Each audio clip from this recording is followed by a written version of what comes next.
I did see this one. Honestly, the only reason I didn't cover it right away is because it's so obviously awful that it's kind of difficult to even say anything about. A guy's wife died at Disney because she was assured that a food order did not have, what is it, peanut, an allergen in it, and then it did, and then she died.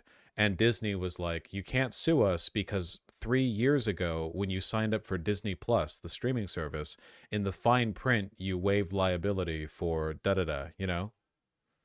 Crazy. I can't believe they pull with it. Like, the bad publicity from this has to be so much worse than just settling for a few million, you know? Like, holy shit, man. Like, what are you getting from this? You're not going to win. There is no way that stands. He was only asking for 50,000 Lamau. Jesus. For the life of your wife. Shut up. Tang Swan was highly allergic to dairy and nuts. They chose that particular restaurant at the Florida Disney Resort, in part because of its promises about accommodating patrons with food allergies, according to the lawsuit filed in the Florida Circuit Court. They repeated conversations with their waiter about Tang Swan's allergies. The family allegedly raised the issue up front, inquired about the safety of the specific menu items, and had the server confirm with the chef that they could make allergen-free, and asked for confirmation several more times after that. Jesus. When the waiter returned with Tang Swan's food, some of the items did not have allergen-free flags in them, and Tang Swan and Piccolo once again questioned the waiter, who, again, guaranteed the food being delivered to Tang Swan was allergen-free. The three of them ate, then went their separate ways. Piccolo brought the leftovers to their room when his wife and mother headed to the stores. After about 45 minutes, Tang Swan began having severe difficulty breathing and collapsed to the floor. She self-administered an EpiPen. Oh, I was going to say you got to have an EpiPen on you, but she even had one. And the observer called 911. The Piccolos, who had tried calling her multiple times, were eventually told that she had been rushed to the hospital. They went to meet her, and after a period of waiting, were told that she had died. Anaphylaxis due to elevated levels of dairy and nut in her system. No, EpiPens don't always save you. Yeah, but they often can. Seeking more than $50,000 in damages and trial by jury on all issues so triable.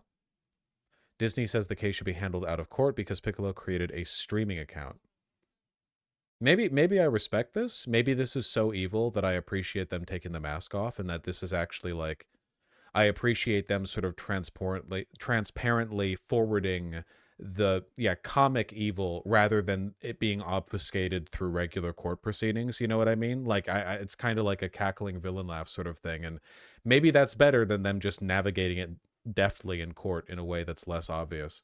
They're arguing that in the TOS of Disney Plus, the subscriber waives the right to go to court with a jury of your peers and is obligated to go to arbitration. Basically, I know what arbitration is.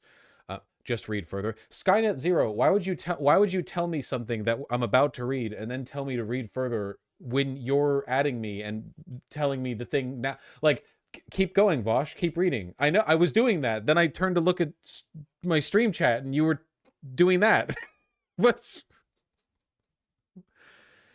Keep streaming, keep streaming, keep streaming, keep streaming. Okay.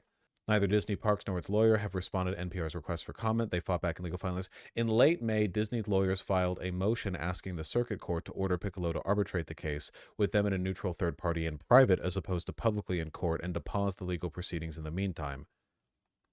Arbitration is generally considered a more efficient and cost-effective method of resolving disputes than litigation. Cost-effective for who? Exactly. And Disney said explicitly in court documents that, quote, the main benefit of arbitration is avoiding heavy litigation costs. Okay. The reason it says Piccolo must be compelled to arbitrate, a clause in the terms and conditions he signed off on when he created a Disney Plus account for a month-long trial in 2019.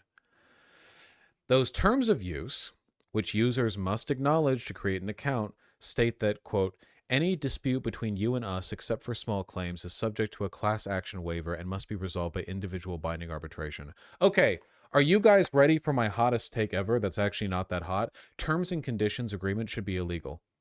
Nobody reads them. They should literally not be binding. Or if they are to be legal, they should be a single page. If that's not enough for your legalese bullshit, then tough. You got to fit it in or it's not valid.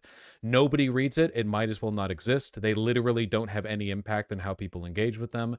In many times, the terms and conditions aren't even legal. They don't even hold up in court. Like, we are talking about a method of liability disavowal that does not interact with people. You know what I mean? Like, it might as well be that when you sign up for a service, the terms and conditions are like a 1 byte audio clip with all of the text shortened down to like a 2-second shrill tone that delivers the information as encoded in like sonic waves or something. Like, it's you're completely disengaged from this.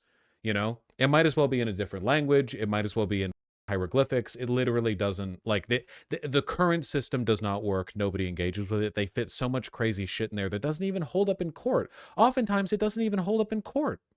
They just throw everything in there. Legalese is another language as far as I'm concerned. You know what it reminds me a little bit of? It reminds me of how the Catholic Church would have its sermons issued in Latin so that only the clergy could interpret and read it out. Like, no normal human can engage with terms and conditions. You literally don't have the education. It's jargon. It's a different language.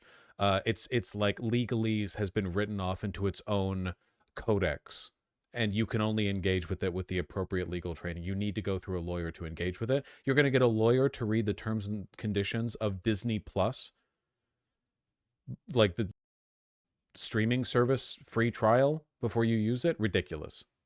Ridiculous. Disney says Piccolo agreed to similar language again when purchasing park tickets online in September 2023.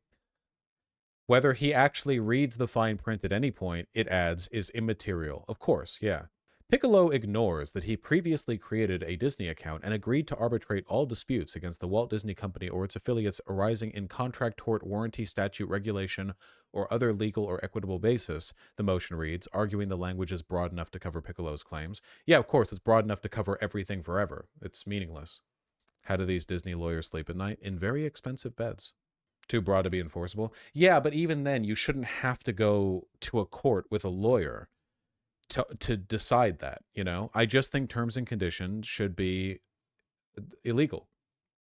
Same with the end user licensing agreement. Anything where it's like, pretend to read through 8,000 words of indecipherable gibberish in order to do anything ever with any service or product. I love when they make you scroll to the bottom. Yeah, it's so patronizing. You know they don't even need to include that in a lot of cases. I could be wrong on this because I know literally nothing and I'm just a birthday boy, but it's my understanding that in a lot of cases, that EULA or the terms and conditions, a lot of it's not even remotely necessary to protect them from the kinds of things that they're concerned about. Like, if you did something bad in a way that relates to the service, like, for example, if you pirated it, like, they have clauses on you're not allowed to pirate this shit in the terms and conditions of like video games as you load them up. You don't need to have that in there. It's already illegal to pirate it. Like, it's not as though you're bound by a legal spell once you see that. A lot of the important stuff, it's already covered, man. They just throw it in there because they pay their lawyers to do something.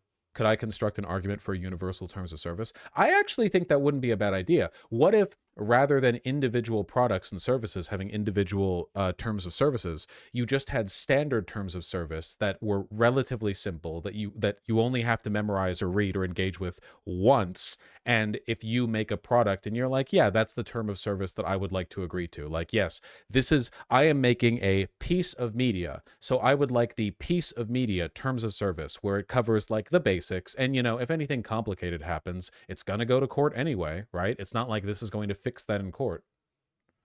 Legal bloat as a strategy. Yeah, exactly. It's like, it's deliberately, it's like enshittification of the legal process, It's only gotten worse with time. You think they were signing out for this shit like in 1792? British common law derived U.S. legal proceedings used to be like, you bring the guy accused of murder to court, and you're like, Your Honor, I think he didn't do it, and yeah, I don't think he did it, and that was your offer, And nowadays you have to go through all the text. It's crazy. Why are they Australian though? I think I read once that according to the kinds of people who study this sort of thing, the American accent was actually the more common one back then. Like the current British person accent is something that developed from that point, but back 300 or 250 years ago or whatever, we all sounded more like us. But when we think of how the founding fathers must have sounded, we think of them as sounding more British because they were, in many cases, literally from Britain. So we think, so we were like, okay, so they sound like British people. But no, British people sounded more like us now than they do back then, at least, than they do now. That's what I read. That could be incorrect, but it doesn't necessarily sound off on, like, on the vibe check, the sniff test. There's no reason why the British accent would be the more historically enduring one, American English is on average more similar linguistically and phonetically to the English of the time. It's interesting. It's very interesting. Anyway, I'm sorry, I got away from the point here. So the point here is that Disney is incredibly evil, and it really feels like they're doing this just because they're evil, because I really don't think this is to their benefit. But who knows? Yeah, I don't know. Linguistic study is very interesting. Very, very interesting. Gonna have to wait for the Legal video on it. I like Legal a lot. I'm not exactly alone in that position. I'm just glad that there's a popular, lawyer channel that's parsing a lot of this stuff. He's been at it for a while, too. I don't think you need all of it, Zephodius. This is going to be another one of those positions. This is going to be like my stock market position. I think that the law is too complicated by far, like 10 times as complicated as it needs to be. I think it's way too complicated in a way that doesn't serve anyone's interest. The law is now so complicated that it takes so long to get through every proceeding that 90% of cases end up being like going to plea deal rather than actually seeing a jury trial. It's so bloated and inefficient that like you need a lawyer to engage with the legal system at all, which I think is bullshit. I don't think that should be the case. And the mandatory lawyer, the like provided by the state one, the defense attorney, that's only a recent development too. That was only in the 60s, 70s when the Supreme Court decided that the average person cannot possibly parse this legal information. They should be entitled to the state will provide you a defense attorney if you need one. And they're incredibly underworked. They only have like 5 minutes per case. Super, super dumb. Is that not in the Bill of Rights? No. No, that was a Supreme Court decision. What was the name of the case? Prior to that ruling, if you didn't have the money for a lawyer, then congratulations, you're Miranda Rights. No, not Miranda Rights. Miranda? Why are you saying Miranda Rights? We're talking about the right to a defense attorney. What do you... Pay attention, idiots! The Miranda rights are completely different. That's what the cop tells you, after which your statements are admissible in court. People just saying shit. Gideon versus Wainwright. Thank you, Gideon. Yes, Gideon. That sounds right. There's a movie about it. There's a movie.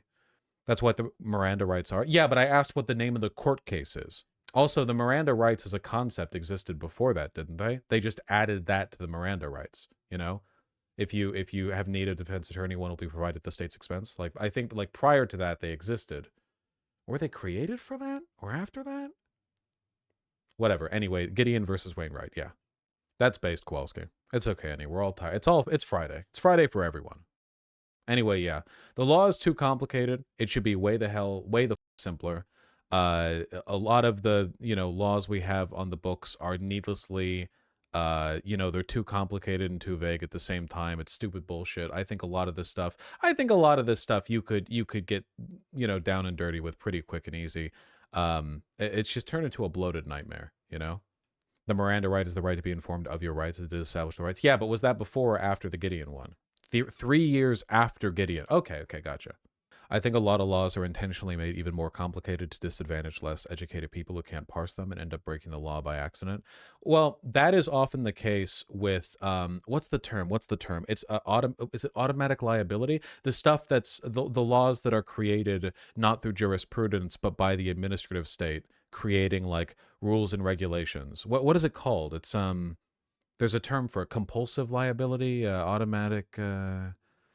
Is it strict liability? Is that the proper term?